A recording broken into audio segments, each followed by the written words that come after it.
भगेल ही जवान छौरी रोज चाही तोरा भगेल ही जवान छौरी भगेल ही जवान छौरी रोज चाही तोरा तबे पटाले भड़ा चौड़ा वाला छौगा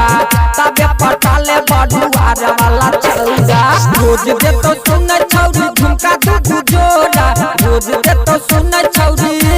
सुन गई रोज दे तो सुन छौरी मजा है तोरा तबे पटाले छौरी औरही वाला छौगा तबे पटाले नमरिया वाला छौगा तबे पटाले छौरी औरही वाला छौगा तबे पटाले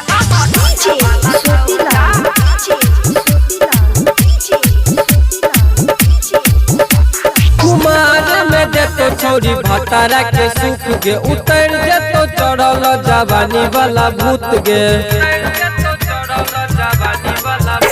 कुआर में देतो छौरी भतारा के सुख गे उतर जेतो चढ़ल जवानी वाला भूत गे जे कहबी से सुन छौरी कीन देतो तोरा जे कहबी से सुन छौरी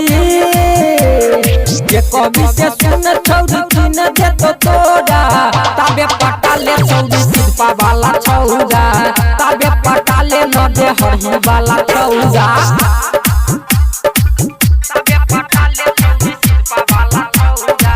तबे पटाले नदे हरही वाला छौगा रोजे छुतो गाल तोहर चुस्तो उठल लिया सुमित पड़े मी सुनतो रोज तोहर बोलिया रोजे छुतो गाल तोहर चुस्तो उठल लिया प्रेमी सुमित सुनतो रोजे तोहर बोलिया दीपका ललित रखिए तो गेछा होगा दीपका रंजितावा पर दीप सोनू रखिए तो गेछा होगा तबे पटाले छौरी कोदमा वाला छौरा तबे पटाले नकेला सा वाला छौरा पटाले न।